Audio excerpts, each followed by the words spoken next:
बिस्मिल्लाहिर्रहमानिर्रहीम। आज के लेक्चर की शुरुआत करते हैं। ऑब्जेक्ट ओरिएंटेड प्रोग्रामिंग पढ़ रहे हैं हम लोग।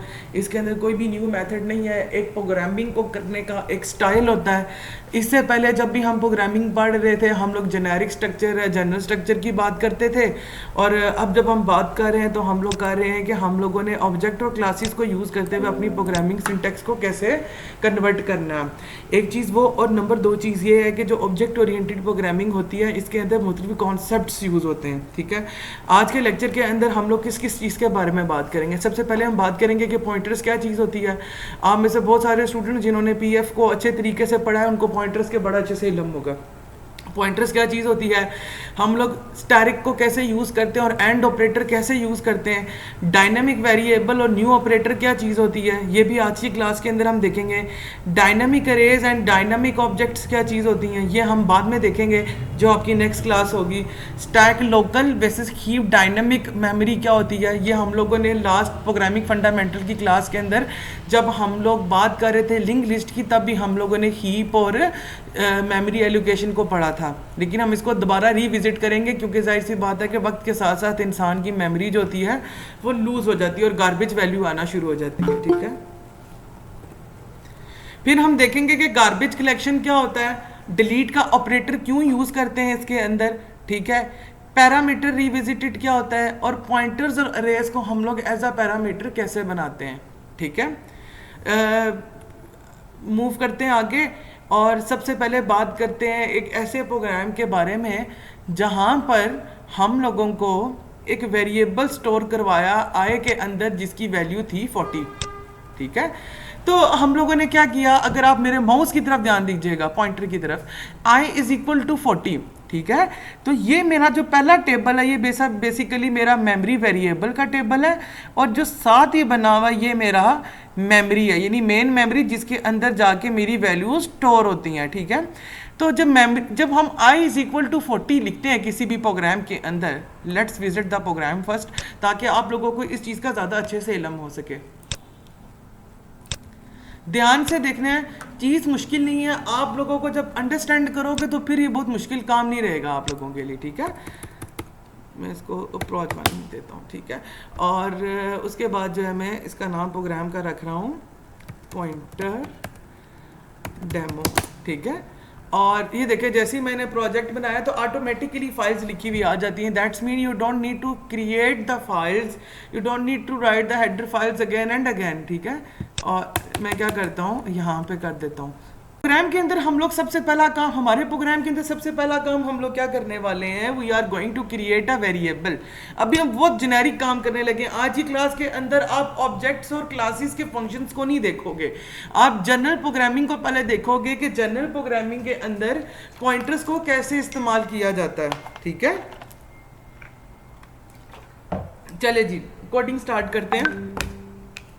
तो हम लिखते हैं int i is equal to 40 और मैं करता हूँ सी आउट, और चलें कोट्स में लिख देता हूँ वैल्यू ऑफ i इज, ठीक है, और यहाँ पे मैं लिख देता हूँ i सेमीकोलन। ठीक है, और वो कह रहा है कि प्रोग्राम को पहले सेव कर ले, मैं वो कह रहा है ऑलरेडी एग्जिस्ट करता है तो मैं इसका नाम डेमो 1 रख लेता हूँ। ठीक है, और ये मैंने क्या किया, सिंपल एक प्रोग्राम लिखा है जिसके अंदर वैल्यू स्टोर कराई है 40, और मैंने क्या कर दिया कि वैल्यू क्या प्रिंट कर दो आई की। ज़रा प्रोग्राम को रन करते हैं, देखते हैं कि हमारा क्या आंसर आता है। I think so there will be error क्योंकि मैंने सी आउट को डिफाइन नहीं किया, तो इसके लिए मैं क्या करता हूँ conio.h यूज़ करता हूँ, हैश इंक्लूड conio.h। ठीक है, और एक गलती और मैंने की है, मैंने यूजिंग नेम स्पेस भी नहीं लिखा हुआ। दुनिया में जितने अच्छे भी प्रोग्रामर क्यों ना हो जाओ, मिस्टेक्स ऑलवेज हैपन, बेशक वो जिंदगी हो या प्रोग्रामिंग हो। Let's start.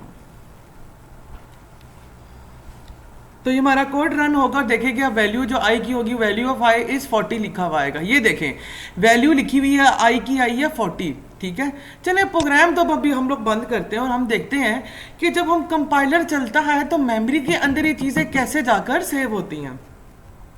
ठीक है। इसके लिए आप लोग ये स्लाइड देखें। सबसे पहले मैंने आई इज इक्वल टू जब 40 लिखा तो ये मेरा जो पहली मेमोरी है ये बेसिकली मेरा वेरिएबल मेमोरी समझ लें, यानी टेम्परेरी तौर पे जहाँ पर चीज़ें आके सेव होती हैं। आप लोग इसको यही कंसिडर कर सकते हो।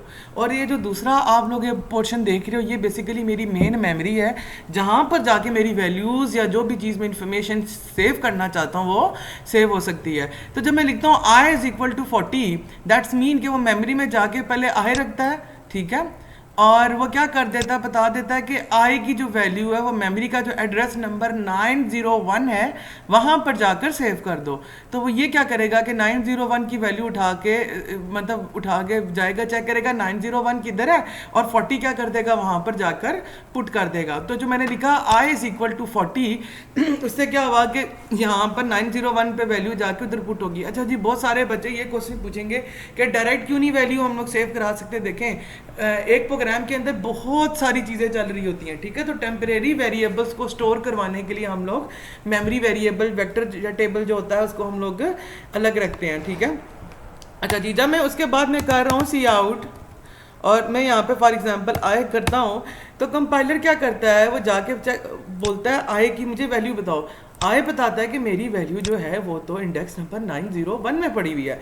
तो वो क्या करेगा, स्टैटिक टेबल के अंदर जाएगा और जाके चेक करेगा कि 901 पे क्या वैल्यू पड़ी है, 40 पड़ी है, वो 40 को उठाएगा और जाकर यहाँ पर प्रिंट करवा देगा, ठीक है। यहाँ तक सब लोगों को समझ लगी है कि क्या चीज़ की है हम लोगों ने। अभी तक जो हम लोग काम कर रहे थे हम स्टैटिकली करते थे, ठीक है। अब सवाल ये पैदा होता है कि हम लोगों को पॉइंटर्स की ज़रूरत क्यों पड़ी, या ऐसी क्या सिचुएशंस आई, कौन से मैटर्स हम लोगों को नोट डाउन करने पड़े जिसकी वजह से हम लोग ये कह सकते हैं कि हमें जनरल वेरिएबल से पॉइंटर्स वेरिएबल्स आने पड़े। पॉइंटर्स की वेरिएबल्स को स्टडी करने से पहले मैं आपसे रिक्वेस्ट करूंगा कि आप लोग लाजमी पहले चेक करें कि पॉइंटर काम कैसे करता है, क्योंकि जब ये काम ख़त्म होगा तो उसके बाद यू कैन ईजिली अंडरस्टैंड कि पॉइंटर्स जो है वो क्यों काम करते हैं और पॉइंटर्स ऐसे क्यों होते हैं, ठीक है जी। अच्छा जी, अगर आप लोग अभी देखेंगे ये एक प्रोग्राम मैंने लिखा है, मैं प्रोग्राम भी आप लोगों के सामने लिखता हूँ। मैं क्या करता हूँ कि मैं यहाँ से int I is equal to 40 ख़त्म कर देता हूँ, ठीक है। अच्छा जी, अभी हम लोगों ने लास्ट स्लाइड के अंदर पढ़ा कि मेमोरी के इंडेक्स नंबर 901 के अंदर जाके वैल्यू सेव हो जाती हैं। Let suppose if we have to print that at which location of I value store हुई है, तो हम लोग कैसे आइडेंटिफाई करते थे, हम लोगों ने पीएफ में भी पढ़ा था। उसके लिए हम लोग ऑपरेटर यूज़ करते हैं एंड का, ठीक है। तो जब हम एंड का ऑपरेटर यूज़ करते हैं तो उसकी वजह से क्या होता है कि जो उसकी लोकेशन होती है वो उसको प्रिंट करवा देता है। तो मैंने इंट आई लिखा और मैं लिख रहा हूँ cout value of sorry address of i is, ठीक है। और मैं यहाँ पे क्या कर देता हूँ, एंड ऑपरेटर लगाता हूँ और साथ लिख देता हूँ आई और सेमी कोलन लगाता हूँ, ठीक है। तो वो क्या करेगा कि आई की वैल्यू, यानी आई की वैल्यू नहीं, आई इंडेक्स नंबर किस पे पड़ा वो इंडेक्स नंबर प्रिंट कर देगा। आप में से बहुत सारे बच्चों को चीज़ पहले से समझ लग रही होगी, क्योंकि हम लोग ये काम प्रोग्रामिंग फंडामेंटल्स के अंदर ऑलरेडी कर चुके हैं। मैं प्रोग्राम को कंपाइल करता हूँ, देखिएगा वो मुझे हेक्साडेसिमल कोड का कोई वैल्यू देगा। देखिए ये देखें, अगर आप लोग जब अपने घर पे करेंगे सिस्टम पे तो आप लोगों को ज़्यादा क्लोज ही दिखा सकते हैं, देख सकेंगे। वैल्यू लिखी आई है 0x23FE4C, ठीक है। So this is the value. इस लोकेशन पे जाकर हमारी आई की वैल्यू सेव हुई है, ठीक है। अगर मैं मिसाल के तौर पर नेक्स्ट लाइन पे करूँ सी आउट, और इससे पहले मुझे यहाँ पे एंडल करना पड़ेगा वरना इकट्ठे हो जाएंगे ये, ठीक है। और मैं यहाँ पे करता हूँ वैल्यू इन आई इज, तो अब क्या करवाऊंगा मैं, आई की वैल्यू को प्रिंट करवा दूँ, सिंपल आई लिखूंगा और सेमी कोलन लगा दूंगा, ठीक है। और प्रोग्राम को रन करता हूँ यहाँ से।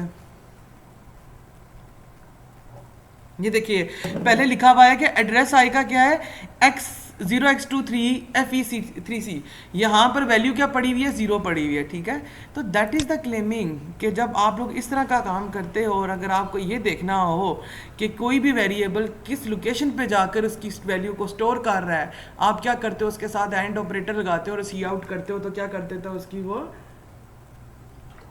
मेमोरी लोकेशन को शो करवा देता है, चलें जी, थोड़ा सा आगे मूव करते हैं, वापस आते हैं अपनी स्लाइड्स के ऊपर।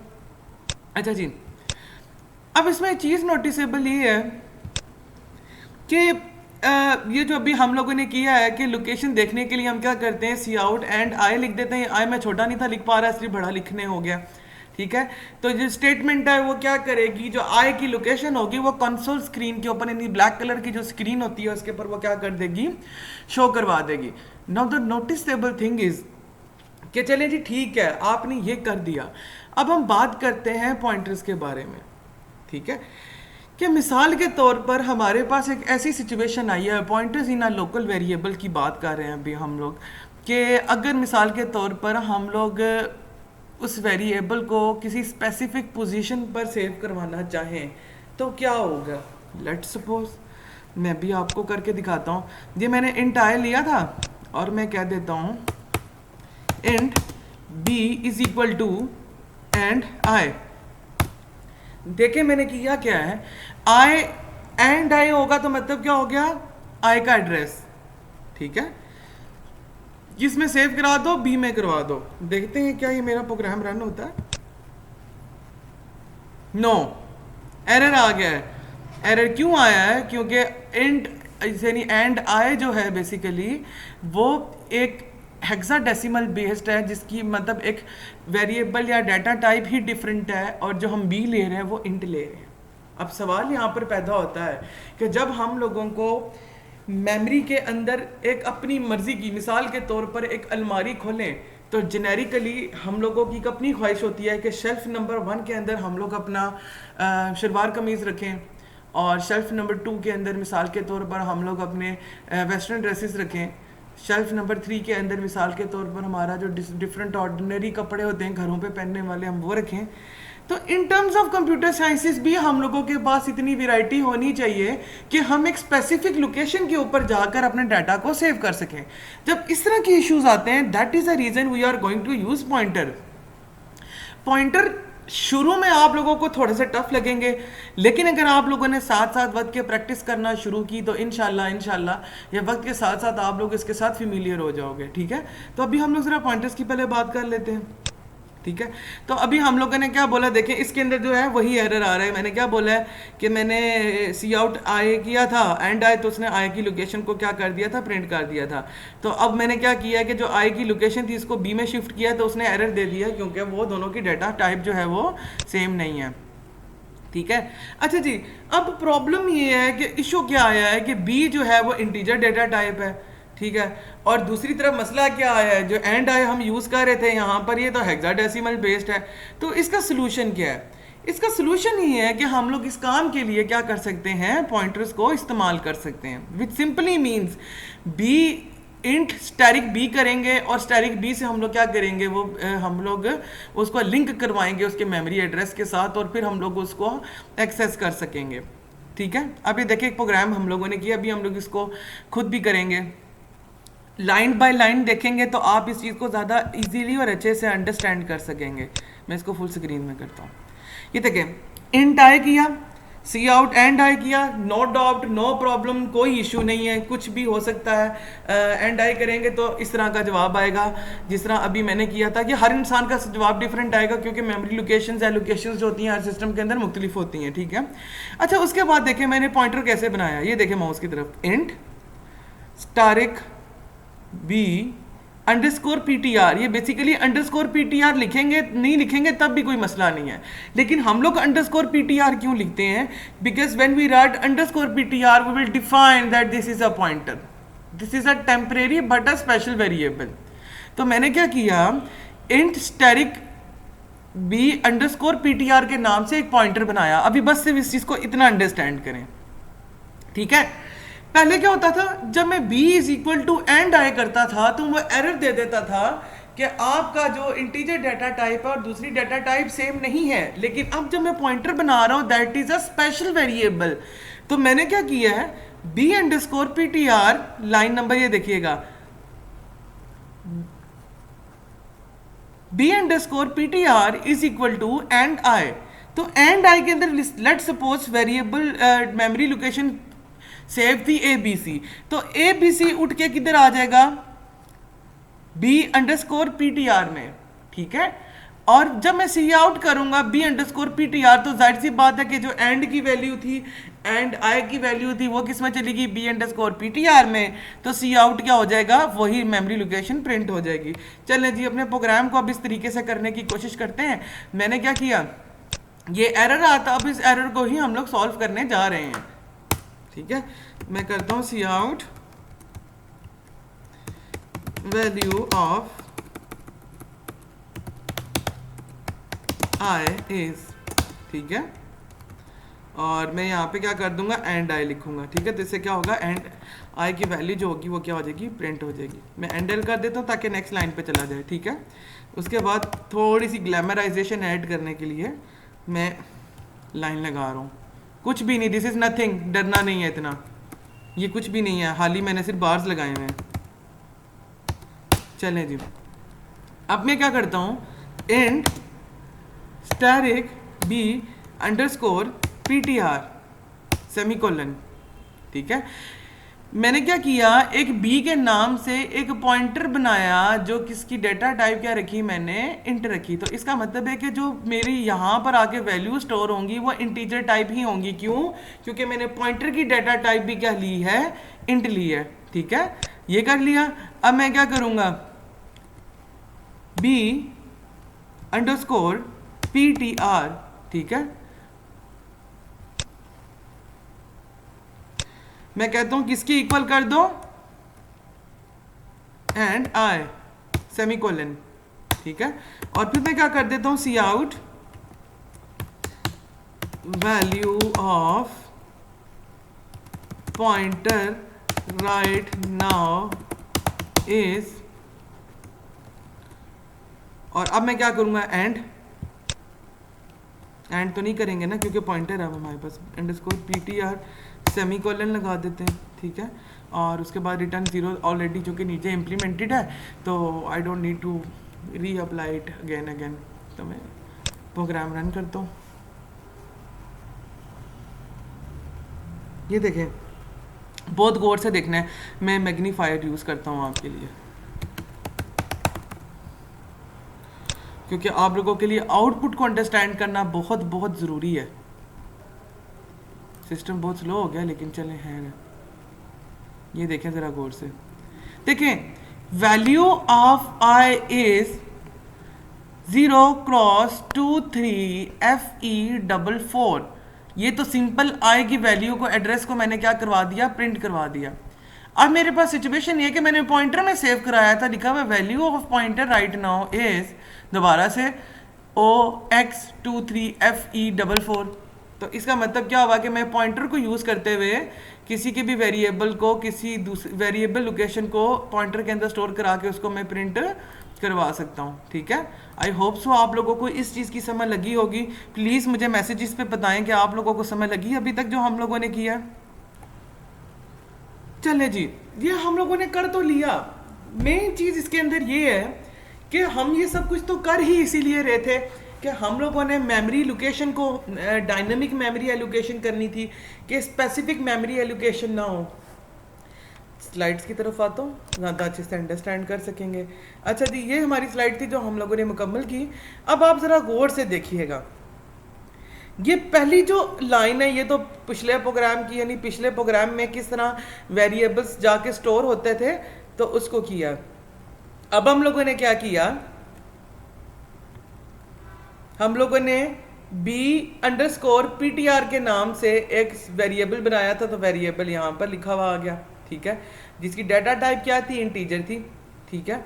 और उसके अंदर क्या पड़ा हुआ था, मतलब मेमोरी लोकेशन किसकी तरफ जा रहा था वो क्या बता दिया उसने, 801 पे।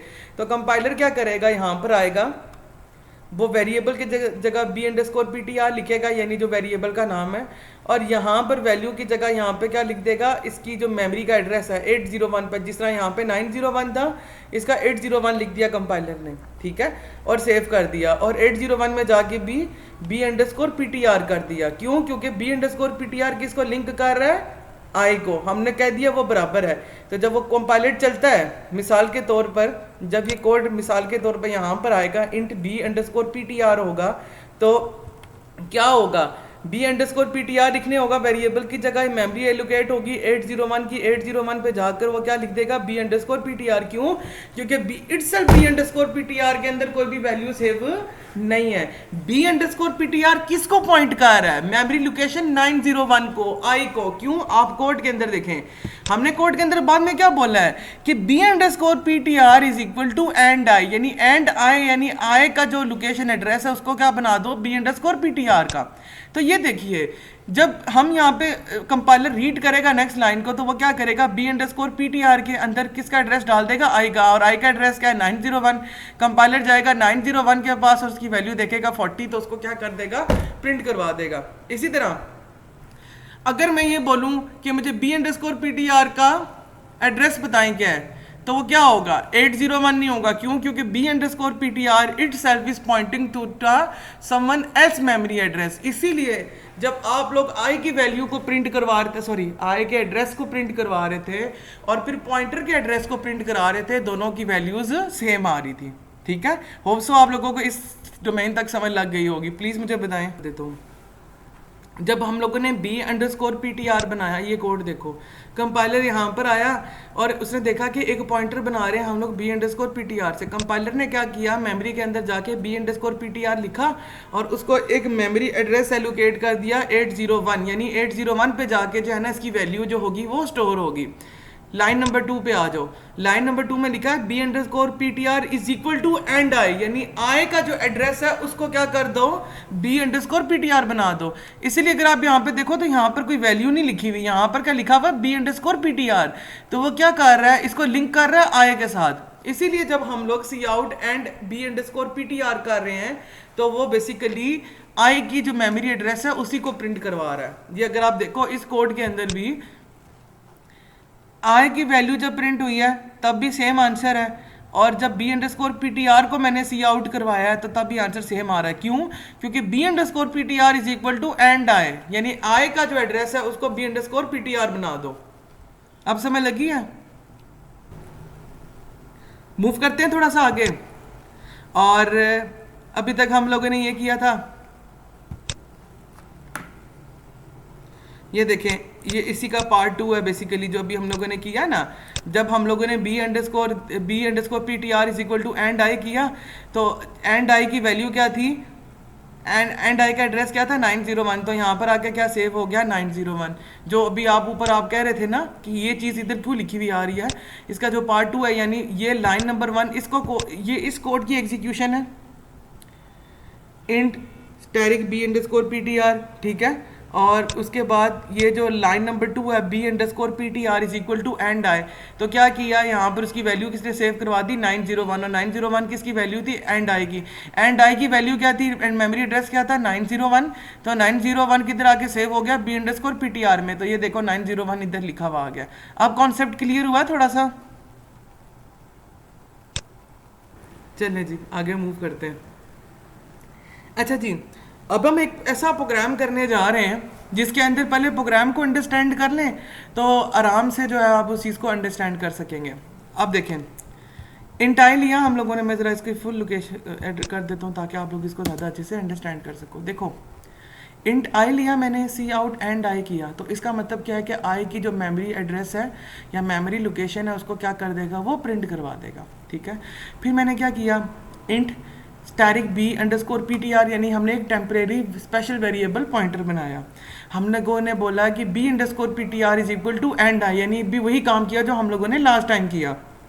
मैंने क्या किया कि मैंने आई का जो एड्रेस था वो बी अंडरस्कोर PTR में डाल दिया। ठीक है, अब इसका लाइन नंबर 12 की जगह लाइन नंबर 13 पहले हम सी आउट करते हैं, सी आउट बी अंडरस्कोर PTR। तो वो क्या करेगा, ये जो वैल्यू ऊपर लिखी हुई थी वो दोबारा वो दोबारा क्या कर देगा, प्रिंट कर देगा। अरे नहीं नहीं नहीं, वो तो एंड है ही नहीं है ना साथ। तो बी अंडरस्कोर PTR करने से एंड जब लगाएंगे तो बी अंडरस्कोर PTR का मेमोरी एड्रेस प्रिंट होगा। ठीक है, जब हम लोग करेंगे बी अंडरस्कोर PTR तो वो क्या करेगा, जो जिस मेमोरी लोकेशन को वो पॉइंट कर रहा है वो वहाँ पर प्रिंट करेगा। और तीसरी चीज़ है स्टैरिक बी अंडरस्कोर PTR। जब हम स्टैरिक लगा देते हैं सी आउट में तो क्या हो जाता है, वो उस एड्रेस की तरफ जाएगा जहाँ पर B underscore P T R पड़ा हुआ था या पॉइंट कर रहा था और उसकी वैल्यू को प्रिंट करवा देगा। मिसाल के तौर पर अगर आई की वैल्यू 0 थी तो static B underscore P T R भी आई को रेफर कर रहा था, तो वो क्या कर देगा, आई की वैल्यू को प्रिंट करवा देगा। जरा इधर की तरफ ध्यान दे, first we print the address of i, ठीक है, जो ये वाली लाइन थी हमारी, किधर गई ये वाली लाइन नंबर 9। उसके बाद then we transfer the address of I to the pointer B underscore PTR and this will hold only integer variable या इंटीजर मेमोरी, ठीक है। यही हुआ है कि बी अंडरस्कोर पीटीआर को हम लोगों ने क्या किया है, आई के एड्रेस के साथ हम लोगों ने लिंक करवा दिया, ठीक है। लिखा हुआ B underscore PTR have address of I so it prints, ठीक है, कि बी अंडरस्कोर पीटीआर यानी लाइन नंबर 13 के पास एड्रेस था आई का, तो उसने इसको एज इट इज प्रिंट कर देना है, ठीक है। उसके बाद cout b underscore PTR and, जब हम एंड ऑपरेटर लगा लेते हैं तो इसका मतलब कि बी अंडरस्कोर पीटीआर किधर पड़ा हुआ है उसका मेमोरी एड्रेस बताओ, ठीक है। और लास्ट टैरिक जो है बी अंडरस्कोर पीटीआर, मैं अभी आपको ये प्रैक्टिकली करके दिखाता हूँ, फिर आप इसको ज़्यादा अच्छे से अंडरस्टैंड कर सकोगे, ठीक है। मैं इसको इस तरीके से बनाता हूँ कि ये आप लोग इसको अंडरस्टैंड कर सको। आई थिंक सो इतना काफ़ी है, ठीक है। और ये हो गया। तो अब हम क्या करते हैं, सबसे पहले मैं ज़्यादा फंक्शनैलिटीज़ ऐड किए बगैर मैं इंटाई लिख दूँ, सी आउट और एंड आई, ठीक है, सेमी कॉलन लगा देता हूँ। अभी देखना, सबसे पहले मैं इस प्रोग्राम को एग्जीक्यूट करता हूँ, दिखाता हूँ क्या होता है।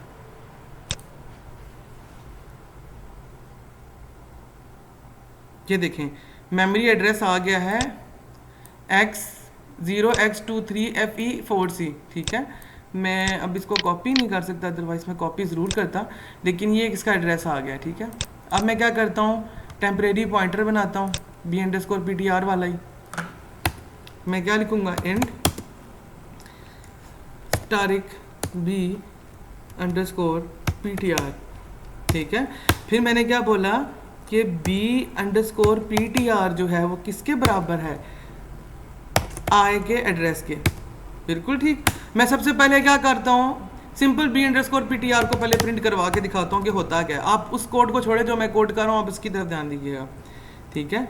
और मैं कर देता हूँ बी अंडरस्कोर पीटीआर, ठीक है, सेमी कॉलन लगाने से पहले मैं एंटर कर देता हूँ ताकि नेक्स्ट लाइन जो है वो सी लिखी हुई है। चलें ज़रा इस लाइन को प्रिंट करते हैं और देखते हैं कि यहाँ पर क्या आता है। चलें,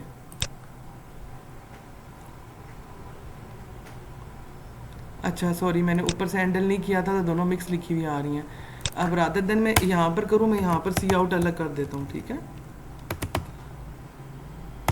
ठीक है। कुछ भी नहीं किया मैंने, अलग अलग करने के लिए किया, डिकम्पोज करने की कोशिश की है।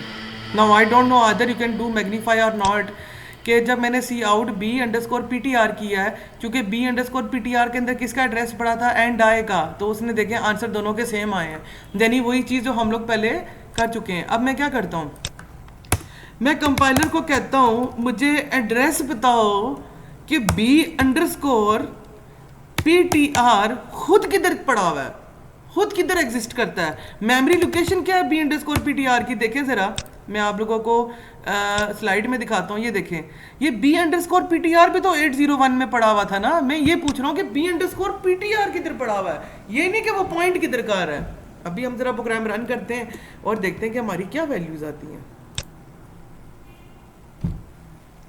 वैल्यूज़ मुख्तलिफ होंगी, देखें पहली वैल्यू सेम क्योंकि आई की वैल्यू थी,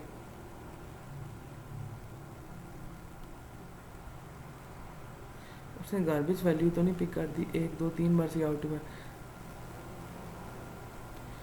तो ये देखें, अगर आप लोग ये OX23FE40, तो इसका मतलब है कि अगर मैं इस डिवाइस पे मतलब या स्लाइड पे दिखाना चाहूँ तो बी अंडरस्कोर पीटीआर की जो मेमोरी एड्रेस है वो यहाँ पर क्या लिखा होगा, जो यहाँ पर लिखा हुआ है, यानी OX23FE80 जो भी कोई है, ठीक है।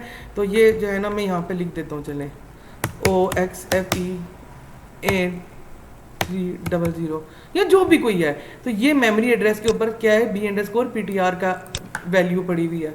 अब सवाल ये आता है, एक तीसरी चीज़ ये है कि हम लोगों ने ये देख दिया कि B_PTR जो है वो किसकी तरफ पॉइंट कर रहा है, उसका मेमोरी एड्रेस बताओ। फिर मैंने कंपाइलर को बोला नहीं जी नहीं, अब मुझे ये बताओ कि B_PTR खुद इटसेल्फ किस मेमोरी में पड़ा हुआ है, ठीक है, उसने उसका भी एड्रेस बता दिया। लेकिन अगर मैं कंपाइलर से ये जानना चाहूँ कि मुझे ये बताओ कि B_PTR के अंदर वैल्यू क्या पड़ी हुई है, मैं थोड़ा सा अलग करने के लिए ना इसको लगा रहा हूँ सी आउट। और अब अगर चूंकि मुझे डायरेक्ट वैल्यू करानी है, वैल्यू प्रिंट करवानी है, तो मैं क्या करूँगा, स्टारिक B_PTR और सेमी कॉलन लगा देता हूँ, ठीक है। और मैं क्या कर देता हूँ, प्रोग्राम रन करता हूँ यहाँ से।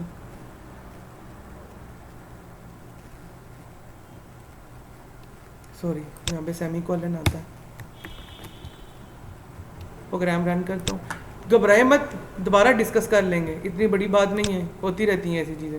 मुझे प्रोग्राम दोबारा रन करना पड़ेगा, ऑलरेडी चीज़ मैंने ओपन करके रखी हुई थी, ठीक है। और ये देखें कि इसके अंदर 0 पड़ा हुआ है, क्यों, क्योंकि आई की मैंने वैल्यू अभी कुछ भी नहीं डाली। मैं इंट i = 10 कर देता हूँ। अब ज़रा प्रोग्राम रन करता हूँ, क्या आएगा वैल्यू, ये देखें वैल्यू क्या लिखी हुई आ रही है, 10 लिखी हुई आ रही है। क्यों 10 लिखी हुई आ रही है, क्यों, क्योंकि B_PTR is pointing to the R। इस लाइन की वजह से, इस लाइन की वजह से ऐसा हो रहा है, ये सब कुछ इस वजह से हो रहा है। ये देखें यहाँ पे मैंने वैल्यू क्या डाली थी, 10। ये देखें कंपाइलर आया, कंपाइलर देखा कि स्टैटिक B_PTR, इसका मतलब कि B_PTR की जो वैल्यू है इसको प्रिंट कराओ। कंपाइलर इसके पास आया, इसने बोला कि नहीं जी नहीं, इसका सॉरी, अब मेमोरी एड्रेस मैंने चेंज करना है, तो मैं इसको यहाँ पर ये पेस्ट कर दूंगा, ठीक है। ये कंपाइलर ने बोला कि नहीं नहीं, इस मेमोरी एड्रेस पे जाओ, ये तुम्हें बताएगा कि B_PTR की वैल्यू क्या है। मैं जब यहाँ पर आया तो इसने मुझे ये बताया कि यार नहीं, ये तो पॉइंटर है और ये पॉइंट कर रहा है मेमोरी लोकेशन 901 को। मैं 901 पे जाऊँगा और चेक करूँगा वैल्यू क्या थी, 10 लिखी हुई थी। तो मैं सी आउट जो मेरा B_PTR आ रहा था, मैं उसकी जगह क्या वैल्यू आ जाएगी, 10 आ जाएगी। तो इस ट्यूटोरियल के अंदर हम लोगों ने बेसिकली 3 मेन चीज़ें पढ़ी। नंबर 1, जब भी हम लोग किसी पॉइंटर के साथ एंड ऑपरेटर लगाएंगे तो वो उस पॉइंटर के मेमोरी एड्रेस को शो कर देगा, नंबर 1 चीज़। नंबर 2 चीज़, अगर हम लोग डायरेक्ट पॉइंटर का नाम लिखते हैं यानी B_PTR या A_PTR, तो क्या होगा कि वो उस मेमोरी लोकेशन को शो करवाएगा जिसके ऊपर उसने उसको इक्वल किया। जैसे ये देखें B_PTR = I, तो इसलिए इसका आंसर जो है ये सेम आएगा। और जब हम लोग स्टारिक लगाकर B_PTR या कोई भी पॉइंटर लिखेंगे तो वो पॉइंटर, जिस पॉइंटर वैल्यू को हम लोगों को पॉइंट कर रहा था, वो चीज़ जो है वो उसको शो करवा देगा। किसी को इस चीज़ के अंदर कोई इशू हो या कॉन्सेप्ट अंडरस्टैंड ना कर रहा हो, प्लीज़ मुझे बताए। तो 9 तो हो चुकी हैं, ठीक है। चलिए थोड़ा सा आगे मूव करते हैं, और हम लोग इस चीज़ के बारे में भी बात कर चुके हैं। तो सवाल ये आता है कि हम लोग आई की वैल्यू 10 लिखकर भी तो उसको प्रिंट करवा सकते थे, that is very obvious thing. हम तो ये भी कर सकते थे कि हम लोग पॉइंटर्स को यूज़ किए बगैर, जिस तरह बहुत सारे स्टूडेंट्स के दिमाग में आ रहा होगा कि क्यों मेमोरी लोकेशन को प्रिंट करवाना इतना क्यों ज़रूरी है, जब कंप्यूटर्स इतने बड़े हो गए हैं, मेन फ्रेम कंप्यूटर्स हमारे पास आ गए, we have super computers, then why we need to write memory location और memory address of particular variable again and again, ठीक है। तो इसका जवाब ये है कि जब आप एक बहुत, फॉर एग्जांपल एक नासा कंपनी है, या मिसाल के तौर पर पार्सर एक कंपनी है, माइक्रोसॉफ्ट कंपनी है, एप्पल कंपनी है, आप लोगों को ये तो पता होगा कि जो एंड्रॉयड फ़ोन्स आ रहे हैं आजकल सैमसंग के, उनके जो रैम्स हैं, उनकी रैम्स की मतलब रैम्स, अगर आईफोन के अंदर रैम 2 GB की सपोज करें लगी हुई है, तो 8 GB 10 20 30 की भी आई हुई हैं। ऐसी क्या रीज़न है कि एप्पल का जो ऑपरेटिंग सिस्टम है या एप्पल की जो चीज़ें हैं वो फिर भी ज़्यादा अच्छी से बिहेव कर रही हैं रादर दैन सैमसंग के या एंड्रॉयड के। या मैं एक सिंपल सा क्वेश्चन पूछ रहा हूँ कि मेरे पास एक आईफोन है और इसके अंदर बहुत सारे लोग कहते हैं जी सैमसंग का एक मोबाइल फ़ोन और एक एप्पल का मोबाइल फ़ोन का कंपैरिजन करें तो सैमसंग के अंदर ये फीचर्स भी हैं, सैमसंग के अंदर फॉर एग्जांपल ड्यूल कॉप्ड है, या सैमसंग के अंदर इतनी रैम लगी हुई है और आईफोन के अंदर रैम इतनी है, then what is the reason कि आईफोन इतने अच्छे तरीके से बिहेव करता है, रिस्पॉन्स करता है, जबकि एप्पल कंपनी जबकि जो एंड्रॉयड सिस्टम्स होते हैं वो इतने अच्छे तरीके से नहीं करते। अब आप लोगों को आंसर मिलेगा अपनी चीज़ का। प्लीज़ अपनी अपनी स्पेकुलेशंस दें कि क्या क्या हो सकता है। आईफोन एंड्रॉयड वाले क्या करते हैं कि वो एक बटन को क्लिक करने का, यानी जीरो को प्रेस करने के लिए आई इज इक्वल टू 10 रख लेते हैं कि इसके लिए मैं इतनी मेमोरी एलोकेट करूंगा। सो दैट्स मीन मेरे मोबाइल के अंदर अगर 9 डिजिट्स हैं तो मुझे इसके लिए तकरीबन 100-200 किलो बाइट्स या बाइट्स की जो है ना मेमोरी चाहिए होगी। और जाहिर सी बात है हमारे मोबाइल फ़ोन्स के अंदर ये काम तो नहीं हो रहा होता, इसके अलावा भी बेशुमार काम हो रहे होते हैं। So that's mean we need a mechanism जहाँ पर हम लोग डायनामिक मेमोरी एलोकेट कर सकें और साथ ही जब उसका काम ख़त्म हो तो हम उसको दोबारा से डिस्ट्रॉय कर सकें। ये मैं एग्जांपल दे रहा हूँ, ज़रूरी नहीं है कि कंपनी ऐसे ही काम करती है। दैट्स मीन कि जब मैं ज़ीरो प्रेस करूँ अपने फ़ोन से तो जितनी मुझे मेमोरी की ज़रूरत है उतनी ही मेमोरी मुझे एलोकेट हो, और जैसे ही मेरी फ़ोन कॉल बंद हो साथ ही मेरा वो जो एक कोड बना हुआ था या एक मेमोरी एलोकेट हुई थी वो डिस्ट्रॉय हो जाए। जब इस तरह की चीज़ें आती हैं जहाँ पे हम लोगों को कोड की एफिशिएंसी देखनी पड़ती है, कोड को ऑप्टिमाइज़ करना पड़ता है, जहाँ पर हम लोगों को ये देखना पड़ता है कि कम से कम टाइम और लेस से लेस कम्प्लेक्सिटी के साथ हमारा प्रोग्राम चल सके। दैट इज़ अ रीज़न एक कंपनी के अंदर क्यूरी ऑप्टिमाइजेशन या कोड ऑप्टिमाइजेशन की जो तनख्वाह होती है वो बहुत ज़्यादा होती है। एक अच्छा कोडर तब ही होता है जो 100 लाइनों की बजाय 2 लाइनों के अंदर वही काम करके दिखाए जो 100 लाइनें कर सकती थी। दैट्स मीन द कंपाइलर मतलब कंपाइलर को ज़्यादा रन करने की ज़रूरत ना पड़े, ज़्यादा मेहनत करने की ज़रूरत ना पड़े। तो हम ये कह सकते हैं कि हम लोग जो पॉइंटर्स यूज़ कर रहे हैं अपने प्रोग्राम के अंदर वो भी इसी चीज़ को ठीक है। हम लोगों ने बोला कि जब हम i इक्वल टू 10 कर सकते हैं तो फिर हम लोगों को क्या ज़रूरत है इतना सब कुछ करने की। नो, हम लोगों को हर बार एक वेरिएबल बनाना पड़ता है, इंट आई करना पड़ता है और उसको फिर इनिशियलाइज कराना पड़ता है 10 के साथ 0 के साथ। क्यों करें हम लोग? जब हम जेनेरिक प्रोग्रामिंग की बात करते हैं, मिसाल के तौर पर आईफोन 1 आया और आईफोन 1 के बाद साल गुजरा तो आईफोन 2 आ गया। एग्जाम्पल ले रहे हैं हम लोग, मैं ये नहीं कह रहा कि रियल में ऐसा होता है, ठीक है। तो इसका मतलब ये कि अगर आई की वैल्यू पहले 10 रखी थी तो मुझे अपडेट जब होगी तो उसके लिहाज से मुझे फिर वैल्यू चेंज करनी पड़ेगी। इसका मतलब ये है कि मुझे हर बार जब मेरा सॉफ्टवेयर अपडेट होगा मेरा मोबाइल हैवी होता जाएगा।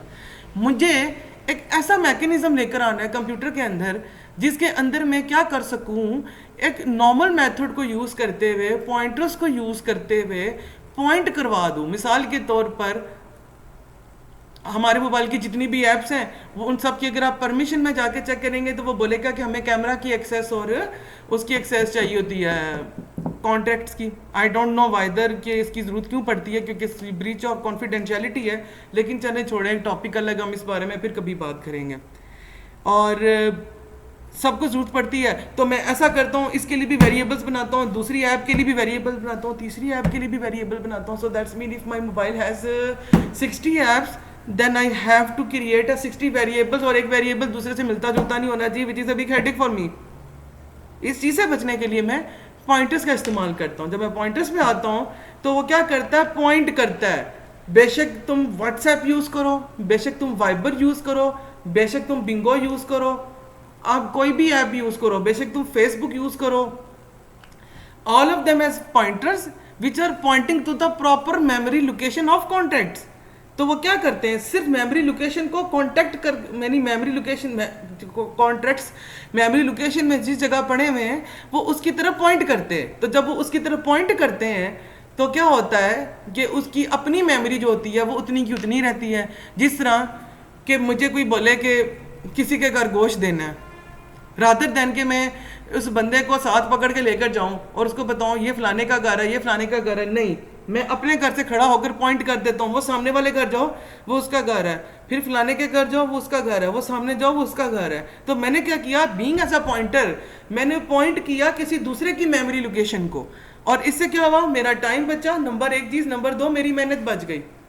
तो कंपाइलर की एफिशिएंसी के लिए, प्रोग्राम की एफिशिएंसी के लिए हम लोग क्या करते हैं, पॉइंटर्स को यूज करते हैं। और रिमेंबर वन थिंग कि पॉइंटर्स हमेशा डायनेमिक मेमोरी एलोकेशन में आता है। डायनेमिक का मतलब है किसी भी वक्त तब्दील हो सकती है, ठीक है।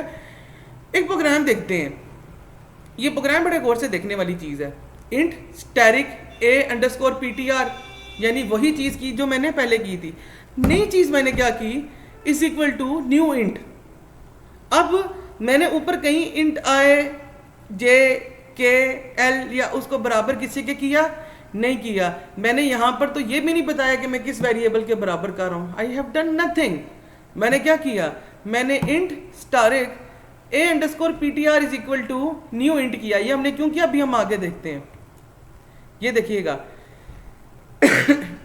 अभी सिंपल हम लोग स्टैटिक मेमोरी एलोकेशन की बात कर रहे हैं। जब हम लिखते होते थे प्रोग्राम में i इज इक्वल टू 0, तो वो क्या करता था कंपाइलर, यहाँ पे सॉरी a आता था, माई मिस्टेक, लेकिन अब चूंकि इमेज है a इज इक्वल टू 40, तो वो क्या करता था, वेरिएबल a लिखता था और एड्रेस कर देता था कि इसकी वैल्यू को किधर स्टोर करा दो, 902 में। तो कंपाइलर क्या करता था, उठ के जाता था 902 में और उसमें क्या सेव कर देता था, 40।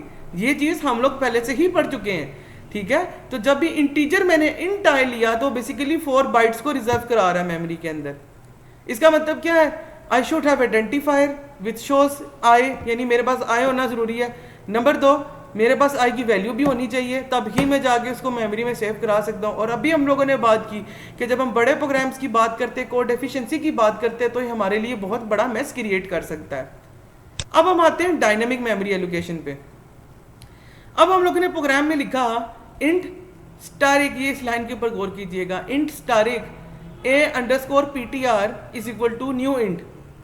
अभी जरा पहले गौर से अंडरस्टैंड कर लें होता क्या है इसमें।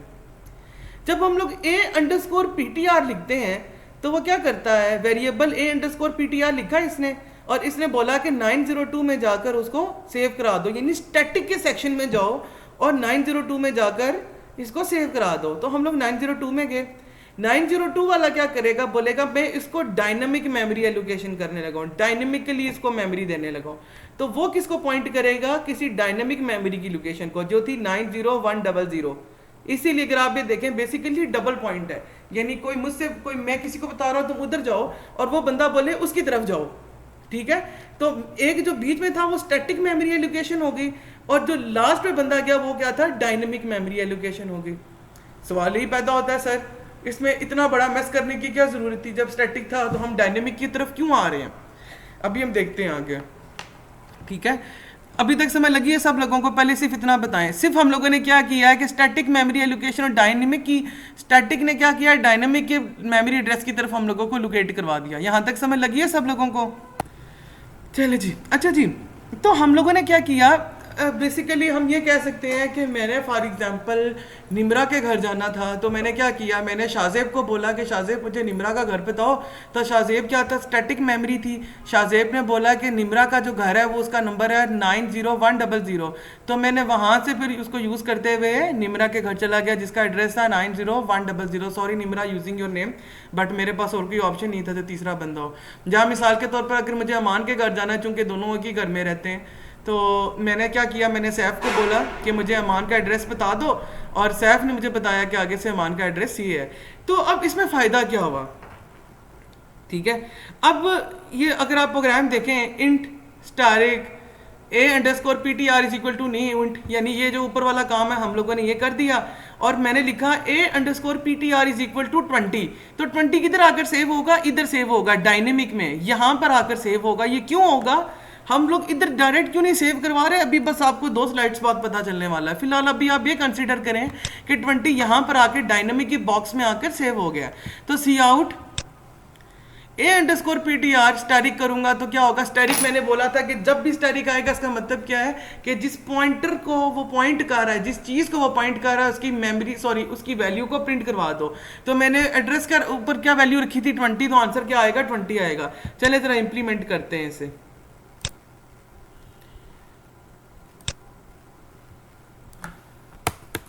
सर मोहसिन के लेक्चर भी मैं आज आप लोगों को सेंड करूंगा इंशाल्लाह।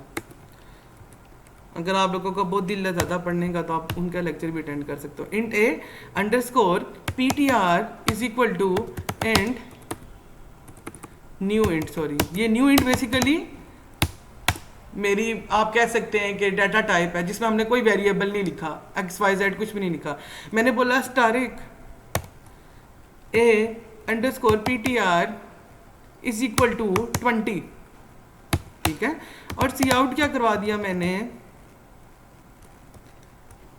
स्टारिक a underscore PTR।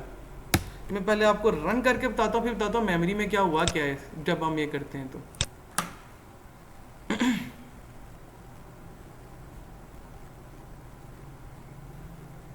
Let the compiler load completely, और देखें आंसर 20 आया। क्यों आया आंसर 20? जब कंपाइलर ने सबसे पहले पढ़ा int A underscore PTR is equal to new int, तो कंपाइलर ने क्या किया, दो मेमोरी एड्रेस थे, एक स्टैटिक था एक डायनेमिक था, उसने ए अंडरस्कोर PTR बनाया, उसको एड्रेस को रेफर किया स्टैटिक के 902 में। 902 ने बोले नहीं तुम पॉइंटर यूज कर रहे हो, that's mean you are going to use dynamic memory, तुम मेरे पास नहीं रह सकते, you have to go to someone else place. तो 902 ने क्या बोल दिया, तुम डायनामिक के पास चले जाओ, विच था जो क्या था 90100, ठीक है। उसके बाद कंपाइलर ने क्या रीड किया, A underscore PTR is equal to 20। Compiler किधर पहुंच चुका था, डायनेमिक के पास पहुंच चुका था, तो यहाँ पर क्या लिखा हुआ आएगा, 20 लिखा हुआ आएगा। अच्छा जी 20 लिख दिया। उसके बाद मैंने सिंपली क्या किया है कि मैंने सी आउट कर दिया है स्टारिक एक अंडरस्कोर PTR को, तो जो वैल्यू लिखी हुई आ रही थी डायनेमिक में वो क्या हो जाएगी, यहाँ पे 20 सी आउट प्रिंट हो जाएगी। बहुत सिंपल और बहुत ईजी सा कोड था ये, ठीक है। थोड़ा सा आगे देखते हैं और उसके बाद हमारा प्रोग्राम खत्म होने लगा ये काम, ठीक है। अच्छा जी ये हम लोगों ने कर लिया है। उसके बाद अभी हम लोग बात करते हैं कि हम लोगों ने अभी आप कोड देखें, ये वैल्यू 20 डाली, मैंने इसको प्रिंट करवाया। अब हम बताएंगे कि हम लोग पॉइंटर क्यों यूज करते हैं। देखें मैंने बोला था कि डायनेमिक मेमोरी को हम कभी भी एलोकेट कर सकते हैं और डी एलोकेट कर सकते हैं। You can delete the variable while compilation method, ठीक है। तो मैंने क्या लिखा, मैं लिखा डिलीट ए अंडरस्कोर PTR, ठीक है। अभी आप सी आउट को छोड़ दो इन दो लाइनों को, तो वो क्या करेगा कि ए अंडरस्कोर PTR यानी ये जो चीज़ बनी हुई थी उसको वो क्या कर देगा, डिलीट कर देगा। आज तक जब भी हम लोगों ने इंट आई बनाया हम लोगों ने कभी भी उसको वाइल प्रोग्रामिंग में हम उसको डिलीट कर सकें? शाबाश जल्दी से मुझे बताएं ज़रा। ऑप्शन ही मौजूद नहीं होता जहाँ पर हम डिलीट कर सकें। जिस तरह अभी मैंने आप लोगों को एग्जाम्पल दी कि हम लोग व्हाट्सएप वाइबर और फॉर एग्जाम्पल हम लोग अपने फ़ोन के अंदर 30 ऐप्स को यूज़ कर रहे हैं। देखो कुछ ऐप्स ऐसी होती हैं जो हमारे मोबाइल के लिए यूजेज के लिए होती हैं और हम उसको डिलीट नहीं कर सकते कभी भी, वो बाय डिफ़ॉल्टली बैक एंड के ऊपर वर्क कर रही होती हैं। तो इसका मतलब ये है कि एक ऐप के अंदर हम लोग ने ए से लेकर जेड तक वेरिएबल बनाए, ठीक है। उसके बाद व्हाट्सएप वाले आए, व्हाट्सएप ने भी क्या किया, ए से लेकर 20 तक वेरिएबल बनाए। वाइबर वालों ने भी 8 से लेकर जेड तक वेरिएबल बना दिए। जब हर बंदा सेम वेरिएबल बना रहा है तो भाई मेमोरी एलोकेट किस तरह होगी, यानी एक की एक मतलब वाइबर वालों की एक के अंदर वैल्यू स्टोर हुई है 10, ठीक है, और फिर व्हाट्सएप के अंदर ए की वैल्यू स्टोर होगी है 20। फिर मैं कह सकता हूँ कि पबजी के अंदर वैल्यू स्टोर होगी है 30। तो कंपाइलर को कैसे पता चलेगा कि मुझे कौन सी वैल्यू प्रिंट करवानी है? दैट इज द रीजन हम पॉइंटर यूज करते हैं। जब हम पॉइंटर यूज करते हैं तो हमारे पास कोई वेरिएबल का नेम नहीं होता, हम पॉइंटर के अंदर ही वेरिएबल की वैल्यू को स्टोर करवा देते हैं और उसके बाद जैसे ही उसका काम खत्म होता है हम उसको क्या कर देते हैं, डिलीट कर देते हैं, ठीक है। अभी हम इस कोड की तरफ आते हैं, ठीक है। ये हम लोगों ने वैल्यू प्रिंट कराई थी 20। मैं क्या करता हूँ, delete asterisk a underscore PTR semicolon डालूंगा, ठीक है। ये वही चीज़ है जो मैंने इधर की है, ठीक है। अब ऑब्वियसली बात है यहाँ पर जब कंपाइलर पहुंचेगा तो वो क्या करेगा, इसकी वैल्यू को डिलीट कर देगा। अब मुझे देखना भी तो है ना कि वैल्यू वाकई में डिलीट हुई है या नहीं हुई। Cout value of pointer is now, ठीक है। और मैं यहाँ पे क्या कर देता हूँ, स्टारिक ए अंडरस्कोर PTR सेमीकोलन, ठीक है। और प्रोग्राम को ज़रा रन करता हूँ, लेकिन मुझे पता है चूँकि एंडल नहीं लगाया तो इकट्ठा लिखा हुआ आ जाएगा। मैं एक और सी आउट डाल के इसको एंडल भी कर देता हूँ, ठीक है। चलिए देखना दूसरी वैल्यू इंट मेन चार int type given argument, 1 minute है ये।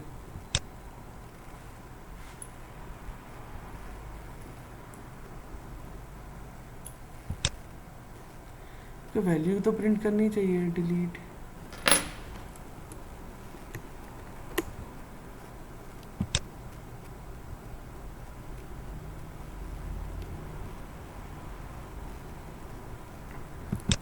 ये देखें, जब सॉरी मैंने स्टैरिक लगाया हुआ था तो उसकी वजह से मिस्टेक हो गई थी। जब पहली बार सी आउट हुआ स्टैरिक ए अंडरस्कोर पीटीआर, तो वैल्यू क्या आ गई 20। क्यों? क्योंकि पीटीआर के अंदर वैल्यू क्या स्टोर करवाई थी मैंने, 20 करवाई हुई थी। एंडल हुआ, अच्छा जी, उसके बाद मैंने सॉरी इससे पहले मैंने क्या कर दिया, डिलीट ए अंडरस्कोर पीटीआर, यानी जो पॉइंटर है उसको डिलीट कर दो। तो डिलीट करने के बाद जब मैं सी आउट कर रहा हूँ तो मुझे यहाँ पे गार्बेज वैल्यू शो हो रही है, जो है 6248,704। ये गार्बेज वैल्यू है, यानी वो वैल्यू जो कंपाइलर ने कहीं से भी उठा के आपको दे दी है, ठीक है।